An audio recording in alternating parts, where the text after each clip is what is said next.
Berjumpa lagi dengan saya, Pendeta Yonatan.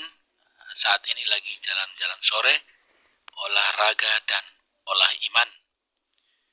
Saya akan membagikan firman Tuhan sambil jalan-jalan yang terambil dari kitab Yesaya 41 ayatnya yang ke-13 sampai dengan ayatnya yang ke-14. Namun sebelum kita merenungkan firman Tuhan, mari kita berdoa. Bapa yang baik, Bapa yang Maha Kudus, pengasih dan penyayang, Allah yang Maha Rahim, Allah yang senantiasa memelihara kami, yang kami sembah. Di dalam nama Tuhan Yesus Kristus kami mengucap syukur jikalau sore hari ini Bapa kami boleh bersama-sama lagi dengan saudara-saudara di luar sana yang menonton, mengikuti renungan firman pada sore hari ini. Bapa, kami sadar bahwa kami adalah orang-orang lemah yang seringkali lalai untuk melakukan apa yang merupakan kehendak Bapa. Namun sore hari ini kami rindu untuk mendengarkan kebenaran firman-Mu.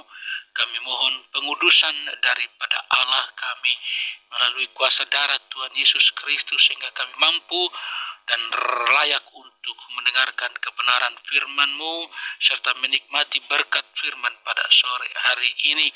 Di dalam nama Tuhan Yesus Kristus kami siapkan hati kami dan kami mohon urapan Tuhan. Haleluya. Amin. Bapak Ibu yang kukasihi di dalam nama Tuhan Yesus Kristus, demikian firman Tuhan yang terambil dari Yesaya 41 ayatnya yang ke-13 sampai dengan ayatnya yang ke-14. Sebab aku ini Tuhan Allahmu, memegang tangan kananmu dan berkata kepadamu, janganlah takut, akulah yang menolong engkau. Janganlah takut, hai si cacing Yakub, hai si ulat Israel, akulah yang menolong engkau, demikianlah firman Tuhan, dan yang menebus engkau ialah yang Maha Kudus, Allah Israel. Jadi Bapak Ibu yang dikasihi oleh Tuhan Yesus Kristus, di sini firman Tuhan berbicara tentang Israel dibesarkan hatinya. Tujuan dari ayat-ayat yang kita baca di atas ini adalah untuk meredam ketakutan dan untuk mendorong iman dari hamba-hamba Allah yang ada dalam kesesakan. Mungkin hal ini dimaksudkan pertama-tama untuk mendukung Israel, umat Allah yang ada dalam penawanan di Babel. Namun semua orang yang setia melayani Allah hendaknya teguh berpegang pada pengharapan oleh ketekunan dan penghiburan dari kitab suci. Dan firman ini dialamatkan kepada setiap orang Israel supaya bisa dengan mudah disambut dan diyakini oleh masing-masing orang. Ini adalah kata-kata peringatan untuk berjaga-jaga, menasihati penghiburan dan penghiburan yang begitu sering diulang-ulang. Janganlah takut, ayatnya ke-13. Dan lagi, janganlah takut, hai si cacing Yakub. Itu diulangi lagi pada ayat yang ke-14. Jangan takut dengan segala ancaman musuh. Jangan ragu dengan janji Allah.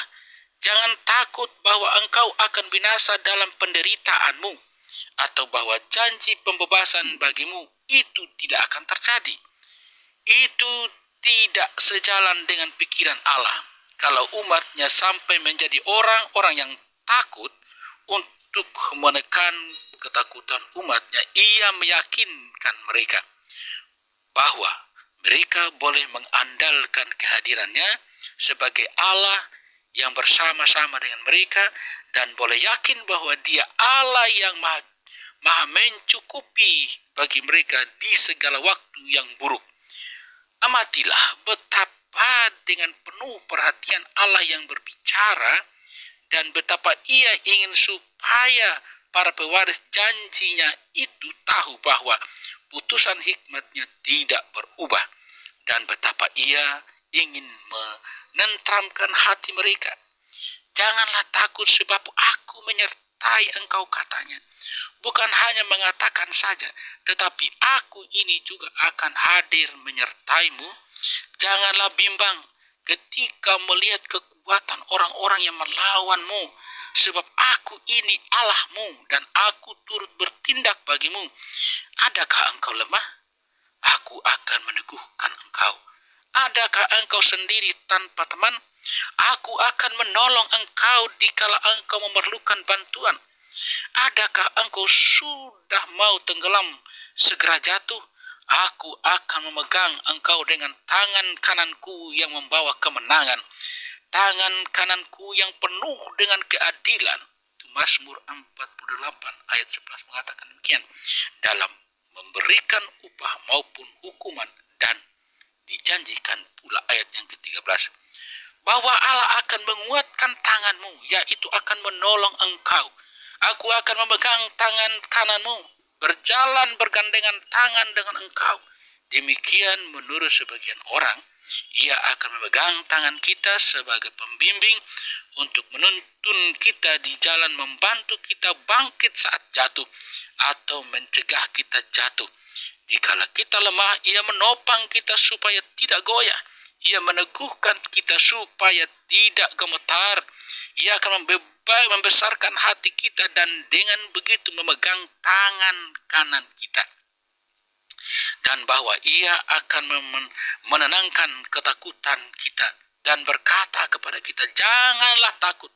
Sudah berulang kali ia mengatakannya dalam firman-Nya dan menyediakan penangkal yang penuh kuasa terhadap rasa takut.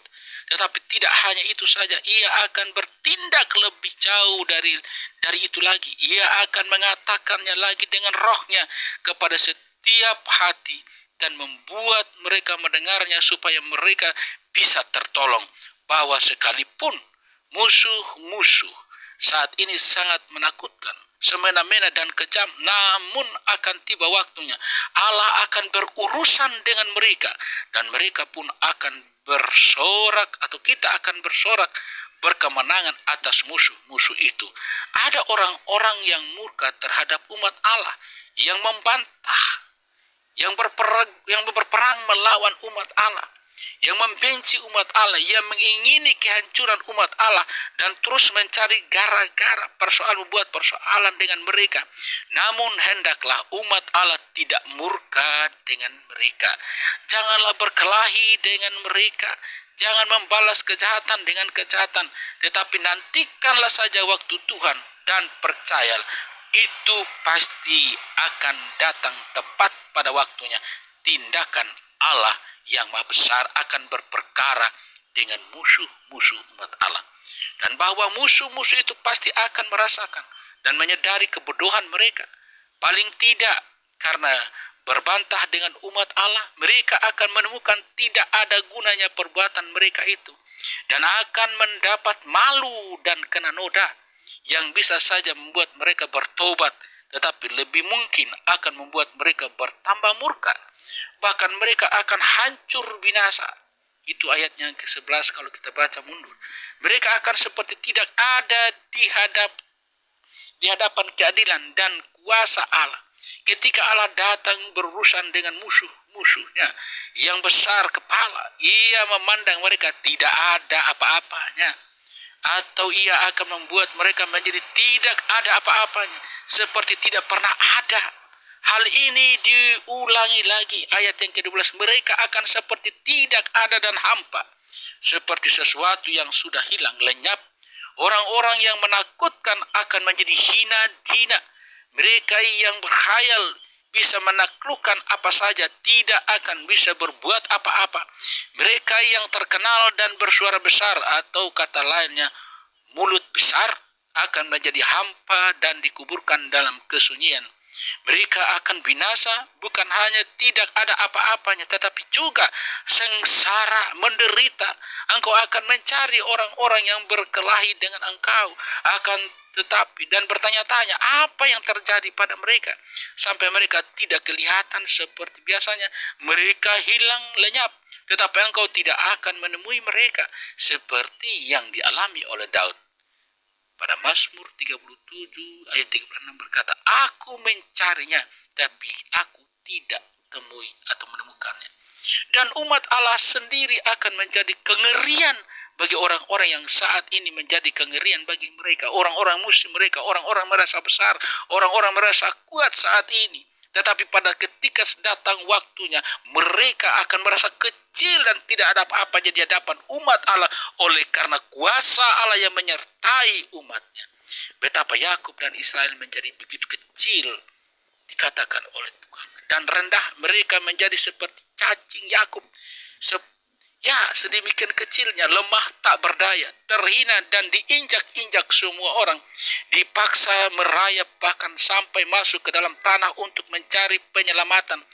Tidak heranlah kalau Yakub itu seekor cacing seperti rajanya sendiri, menyebut dirinya ulat dan bukan orang pada Mazmur 22 ayat 7. Memang terkadang umat Allah itu seperti cacing ketika mereka merasa diri sangat rendah dan musuh-musuh mereka dengan angkuh memandang rendah terhadap mereka. Mereka merasa seperti cacing, bukan ular seperti musuh-musuh mereka, bukan dari keturunan si ular tua. Allah memperhatikan keadaan Yakub yang hina dan berkata, "Janganlah takut, hai cacing Yakub. Jangan takut bahwa engkau akan hancur. Dan hai si ulat Israel, kalian yang sedikit dianggap kecil." Demikian tafsiran sebagian orang, atau kalian mayat hidup. Menurut sebagian orang lain lagi, jangan menyerah begitu saja. Perhatikanlah anugerah Allah yang dahsyat dan perkasa akan meredamkan ketakutan sekalipun penyebabnya tampak begitu hebat. Kami habis akal namun tidak putus asa. Itu adalah perkataan iman orang percaya. Betapa Yakub dan Israel diangkat dari kehinaan ini dan dibuat sedemikian menakutkan sebanding dengan keadaan mereka yang sedemikian hina dan takut. Akan tetapi bagaimanakah Yakub dapat bertahan? Bukankah ia kecil? Kita diberitahukan di sini, "Akulah yang menolong engkau." Demikianlah firman Tuhan semesta alam, dan merupakan kehormatan Allah untuk menolong yang lemah. Dia akan menolong mereka, dia akan menolong kita, dia akan menebus mereka, dia akan menebus kita. Yang biasa menebus mereka dan yang telah memutuskan untuk melakukannya. Kristus adalah sang penebus. Dari dia kita temukan pertolongan Allah, pertolongan Bapa. Dia akan menolong kita, dia akan menolong semua yang dikasihnya, sebab dia adalah yang Maha Kudus, Allah Israel, yang disembah di tengah-tengah mereka dalam semarak kekudusan dan bertindak dengan janji bagi mereka. Tuhan akan menolong mereka, Tuhan akan menolong saudara, Tuhan akan menolong saya, Tuhan akan menolong kita di dalam keterpurukan, di dalam penindasan, di dalam tekanan, dengan memampukan kita menolong diri sendiri dan dengan menjadikan Yakub kita sebagai papan pengiring. Yakub hanya sebuah alat perkakas di tangan Allah yang berkenan dipergunakan, dan ia hanyalah sebuah alat yang dibuat Allah dan tidak lebih daripada apa yang telah dijadikan Allah bagi dia. Tetapi jika Allah membuat dia menjadi sebuah papan pengiring, maka dia pun akan memakainya, dan dengan begitu Tuhan juga memakai kita, akan membuat kita layak untuk digunakan. Tajam dan baru, dengan gigi dua cajar yang tajam, berujung-ujung tajam, dan kemudian dengan arahan dan kekuatan ilahi, engkau dan aku akan menyirik gunung-gunung. Musuh-musuh yang tertinggi, terkuat, dan paling keras kepala, paling besar mulut sekalipun, engkau tidak akan hanya memukul mereka. Saya dan saudara tidak akan hanya sekedar memukul mereka, tetapi juga menghancurkannya. Mereka tidak akan dikirik, kita tidak akan dikirik menjadi butiran gandum yang berharga, disimpan dengan hati-hati seperti umat Allah ketika dipijak-pijak, yaitu bangsa Israel. Pada ayatnya ke-21 10 berkata begini, "Hai bangsaku yang telah dipijak-pijak dan diinjak-injak, hai pengirikanku, gandum tempat pengirikanku yang tidak akan hilang. Sebaliknya engkau atau mereka atau kita akan dikirik menjadi sebaliknya musuh-musuh kita, maksud saya, sebaliknya musuh-musuh kita akan dikirik menjadi sekam yang tidak ada gunanya apa-apa, yang pasti dibuang oleh petani. Sesudah mengirik mereka, engkau akan menampi mereka, lalu angin akan menerbangkan mereka. Itu adalah kuasa luar biasa besar, kemuliaan Allah yang diberikan kepada saya dan saudara ketika datang waktunya Allah untuk melenyapkan musuh-musuh kita yang merupakan musuh Allah. Hal ini mungkin digenapi sebagai sebagian dalam kemenangan orang-orang Yahudi atas musuh-musuh mereka di masa pemberontakan Makabe. Akan tetapi hal ini tampaknya ditujukan untuk menyatakan kebinasan yang akan dialami oleh musuh-musuh jemaat Allah yang hatinya sudah mengeras, dan yang penggenapannya terjadi dalam rupa kemenangan salib Kristus, Injil Kristus, dan semua pengikut Kristus yang setia atas semua penguasa atas semua pengikut Kristus yang setia atas semua penguasa kegelapan yang pada akhirnya semua akan dilenyapkan, dan dalam Kristus semua orang percaya akan menjadi lebih dari pemenang. Dan barang siapa yang menang dan melakukan pekerjaan Tuhan sampai kesudahannya, kepadanya akan dikaruniakan kuasa atas bangsa-bangsa. Bapak Ibu yang dikasihi oleh Tuhan, demikian firman Tuhan yang boleh kita dengarkan pada hari ini. Jangan takut, kata Tuhan kembali lagi, jangan takut akan hidupmu. Apa yang engkau hadapi, persoalan apapun yang engkau hadapi, entah saat ini engkau mengalami tekanan karena pekerjaan atau situasi kerja dengan relasi kerja, atau juga mungkin mengalami tekanan karena masalah ekonomimu, atau mungkin mengalami hal yang sangat berat, penderitaan karena sakit penyakit yang engkau alami. Tetapi Tuhan berkata, semua musuh-musuhmu pada waktunya akan dilenyapkan oleh tangan Allah yang perkasa, asalkan saya dan saudara tetap berpegang teguh pada janji Allah yang tidak akan pernah tidak ditepati oleh Allah. Adalah Allah yang bertanggung jawab. Allah adalah Allah yang patut dan layak dipercaya. Allah adalah Allah yang setia pada janjinya. Tuhan berkata begini, lebih baik langit dan bumi atau langit ini hancur daripada satu titik saja perkataan Allah tidak digenapi. Jadi percayalah bahwa setiap perkataan Allah yang telah disampaikan kepada kita, janji Allah yang telah diberikan kepada, pasti akan tepat pada waktunya. Tuhan akan menggenapinya. Engkau akan mengalami sukacita, kebahagiaan, damai sejahtera yang bahkan tidak pernah engkau pikirkan, bahkan engkau tidak pernah mimpikan. Itu yang disediakan oleh Allah. Sukacita besar itu disediakan oleh Allah bagi saya dan saudara. Amin buat firman Tuhan. Kiranya firman Tuhan datang kepada kita pada sore hari ini, Bapak Ibu yang kukasihi di dalam Kristus Yesus, menguatkan kita, mengembalikan, memulihkan kita dari kehilangan pengharapan, dari rasa duka dan derita dan beban berat yang kita alami. Karena pasti Tuhan tidak akan pernah memberikan cobaan kepada kita melewati kekuatan yang Allah sendiri telah anugerahkan kepada kita. Haleluya, amin. Mari kita berdoa.